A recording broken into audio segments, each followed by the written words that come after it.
اعوذ باللہ من الشیطان الرجیم بسم اللہ الرحمن الرحیم فلعلک باخع نفسک علی آثارہم ان لم یؤمنوا بہذا الحدیث اسفا انا جعلنا ما علی الارض زینة لها لنبلوہم ایہم احسن عملا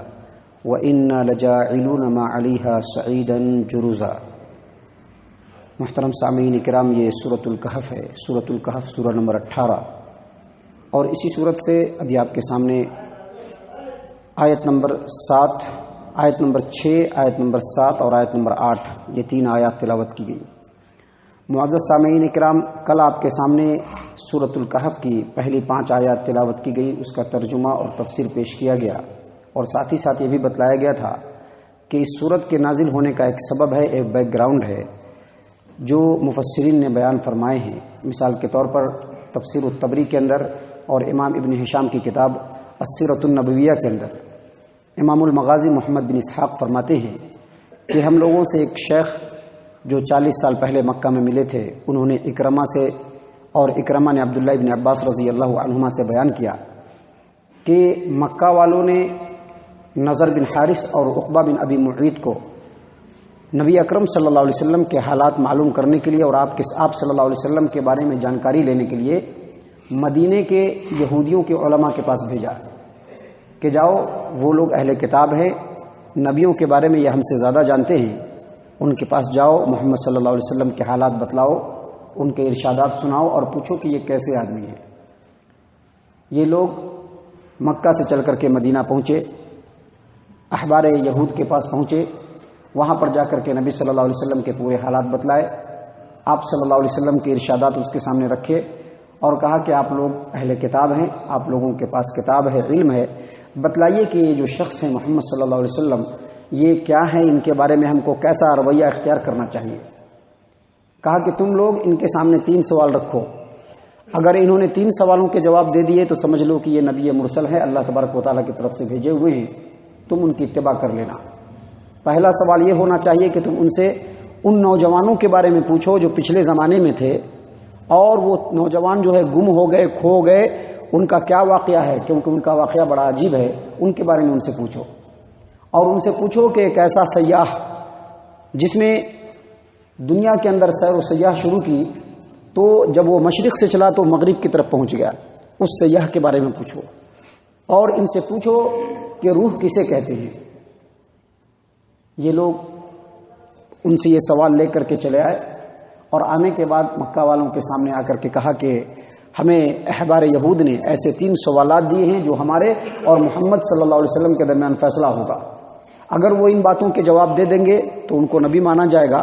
اور نہیں تو احبار مکہ نے کہا ہے، مکہ کے احبار یہود نے کہا، یہودیوں کے علماء نے کہا ہے کہ اگر یہ ان 3 سوالوں کے جواب نہ دے سکے تو یہ بات بنانے والا ہے، تم جو چاہے ان کے ساتھ سلوک کرو۔ یہ لوگ محمد صلی اللہ علیہ وسلم کو بلائے، اور بلا کر کے انہوں نے ان 3 سوالوں کو محمد صلی اللہ علیہ وسلم کے سامنے رکھا اور کہا کہ اس کے جواب دیجیے۔ آپ صلی اللہ علیہ وسلم نے کہا کہ جو سوال تم پوچھ رہے ہو ان سوالوں کے جواب میں کل دوں گا، بس اتنا کہا، اور انشاءاللہ نہیں کہا۔ انشاءاللہ نہیں کہنے کی وجہ سے اللہ تبارک و تعالیٰ کی طرف سے وحی کا سلسلہ بند ہو گیا، وحی کا سلسلہ بند ہو گیا، 15 دن تک وحی نہیں آئی، اور ادھر مکہ کے جو مشرکین تھے وہ خوب باتیں بنانا شروع کر دیے، نبی صلی اللہ علیہ وسلم کو ادھر ادھر بولنا شروع کر دیے کہ کہا کہ آپ نے کہا کل جواب دیں گے، لیکن ابھی تک آپ نے جواب نہیں دیا۔ اللہ تبارک و تعالیٰ نے 15 دنوں کے بعد جبرائیل امین علیہ الصلوۃ والسلام کو یہ پوری صورت لے کر کے بھیج دیا، اور اس پوری صورت کے اندر اللہ تبارک و تعالیٰ نے ان 3 سوالات کے جواب بھی دیے ہیں، اور ساتھ ہی ساتھ یہاں سے اللہ تبارک و تعالیٰ نے یہ بھی فرمایا ہے کہ محمد صلی اللہ علیہ وسلم آپ کو ان لوگوں کے ایمان لانے کے بارے میں زیادہ فکر کرنے کی ضرورت نہیں ہے، اس کے بارے میں زیادہ اپنے آپ کو گھلانے کی ضرورت نہیں ہے، کیونکہ ان کو ایمان ملے گا کہ نہیں ملے گا یہ اللہ تبارک و تعالیٰ جانتا ہے، اپنے دین کی حفاظت رب العالمین کرنا جانتا ہے۔ اللہ تبارک و تعالیٰ نے فرمایا یہاں سے فَلَعَلَّكَ بَاخِعٌ نَفْسَكَ عَلَىٰ آثَارِهِمْ إِن لَّمْ يُؤْمِنُوا بِهَٰذَا الْحَدِيثِ آسَفًا۔ یہ جو مکہ کے سرداران ہیں، یہ جو قریش کے جو سرداران ہیں، یہ ایمان نہیں لائیں گے، اے محمد صلی اللہ علیہ وسلم ایسا لگتا ہے کہ شاید آپ ان کے پیچھے کہ یہ قرآن کریم پر ایمان کیوں نہیں لا رہے ہیں، اس کے غم میں، اس کے افسوس میں آپ اپنے آپ کو ہلاک و برباد کر لیں گے۔ چونکہ اس وقت کے جو حالات تھے، اس وقت کے حالات ایسے تھے کہ مسلمان بالکل تنگ دست تھے، کمزور تھے، وہاں کے جو قریشی سردار تھے وہ مسلمانوں کو ستاتے تھے، اسلام کو پھیلنے نہیں دے رہے تھے۔ نبی اکرم صلی اللہ علیہ وسلم کی یہ چاہت تھی کہ کاش ان میں سے سرداران قریش یا اس میں سے کچھ لوگ اگر ایمان لے آتے ہیں تو ایک تو اسلام کو تقویت ملے گی، اور دوسرا مسلمان جو ظلم کی چکی میں پس رہے ہیں ان کا ظلم جو ہے وہ تھوڑا آسان ہو جائے گا اور یہ لوگ تھوڑا ریلیف کی زندگی گزاریں گے۔ یہ سوچ کر کے نبی صلی اللہ علیہ وسلم اپنے آپ کو دل ہی دل میں افسوس کرتے تھے۔ اللہ تبارک و تعالیٰ نے کہا کہ آپ کو افسوس کرنے کی ضرورت نہیں، جن کی حفاظت کرنے والا رب العالمین ہے، اور وہی آپ کے معاملات کو تکمیل تک پہنچائے گا۔ آپ کا کام صرف یہ ہے کہ اللہ تبارک و تعالیٰ کے احکامات کو بالکل کھول کھول کر کے بیان کر دیجئے۔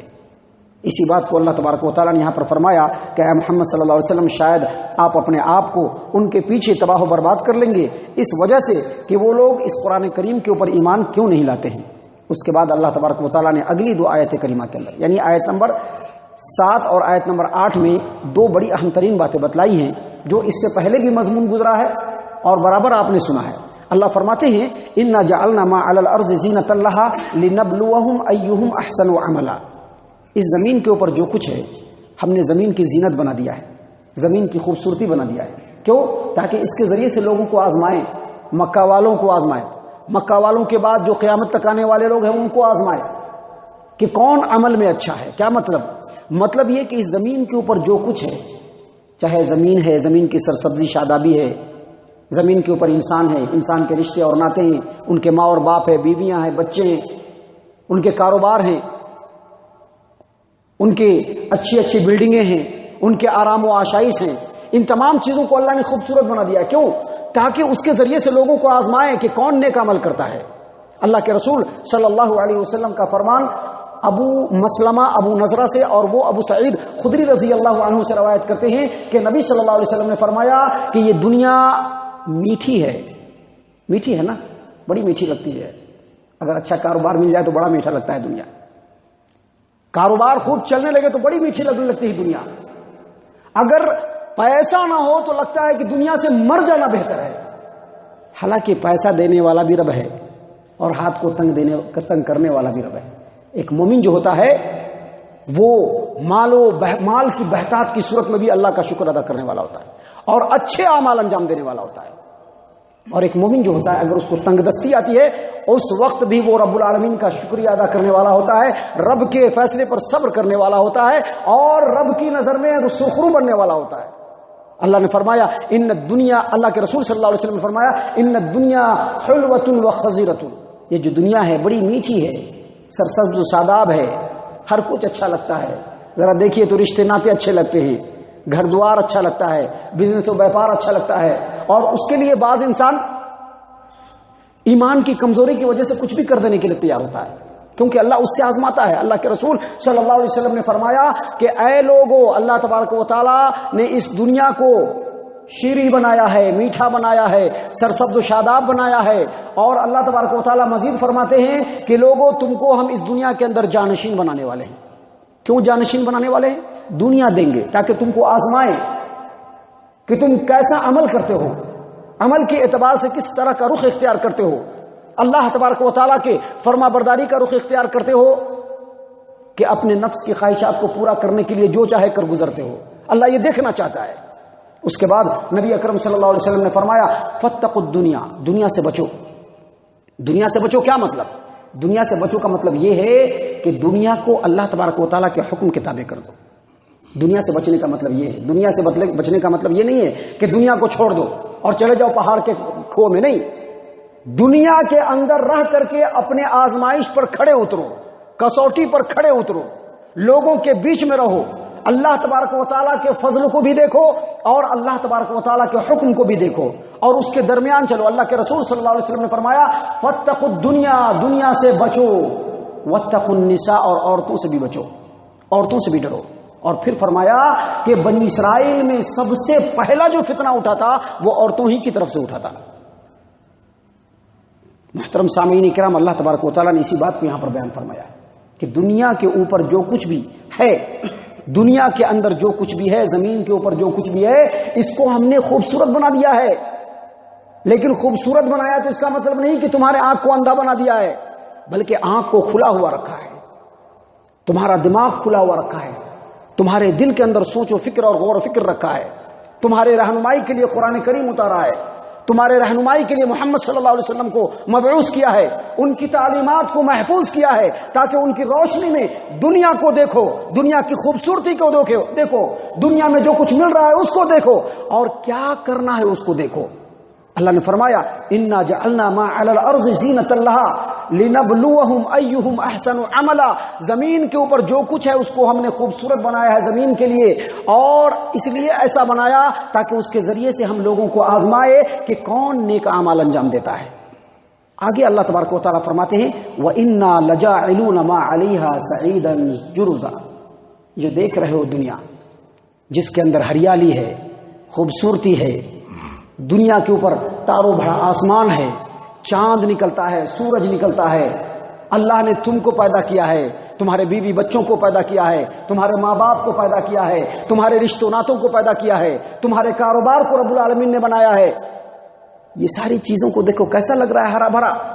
انا لجاعلون ما علیہا سعیدا جرزا، یہ زمین کے اوپر جو کچھ دکھ رہا ہے یہ سارا چٹیل میدان بن جانے والا ہے،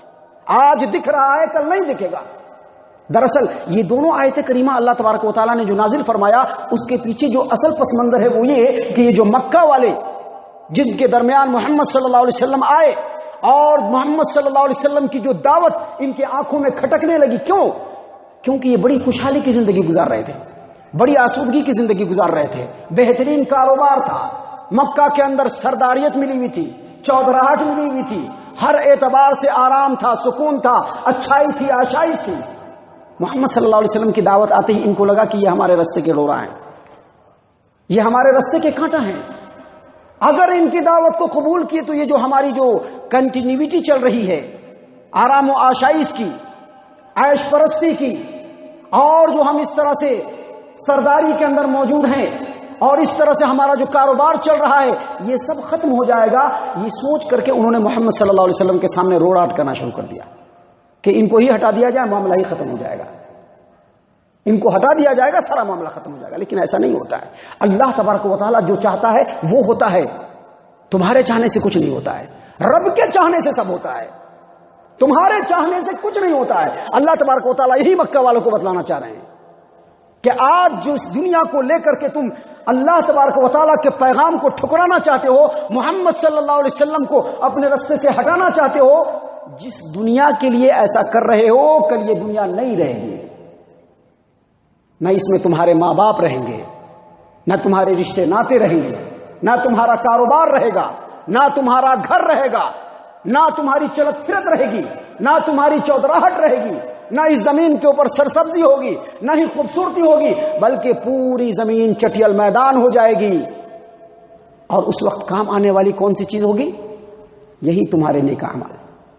یہی تمہارے نیک اعمال تمہارے کام آنے والے ہوں گے جو تمہارے ساتھ قیامت کے میدان میں جائیں گے۔ اللہ نے اسی بات کو یہاں پر فرمایا ہے کہ انا جعلنا ما علی الارض زینۃ لها لنبلوہم ایہم احسن عملا، زمین کے اوپر جو کچھ ہے ہم نے اس کو زمین کی خوبصورتی بنایا ہے تاکہ اس کے ذریعے سے ہم لوگوں کو آزمائے کہ کون نیک اعمال انجام دیتا ہے، اور بے شک زمین کے اوپر جو کچھ ہے اس کو ہم چٹیل میدان بنانے والے ہیں۔ اللہ تبارک و تعالیٰ سے دعا ہے کہ اللہ تبارک و تعالیٰ ہم تمام کو ان آیات کے اوپر غور و فکر اور تدبر کرنے کی توفیق عنایت فرمائے، دنیا کو حقیقی معنوں میں ہمیں سمجھنے کی اللہ تبارک و تعالیٰ توفیق عنایت فرمائے، آخرت کی حقیقت سے اللہ تبارک و تعالیٰ ہم تمام کو آگاہ فرمائے، اس کی توفیق عطا فرمائے کہ ہم اس کی تیاری کریں۔ اللہ تبارک و تعالیٰ ہم تمام کو نیک توفیق عنایت فرمائے، آمین یا رب العالمین، وما علینا الا البلاغ المبین۔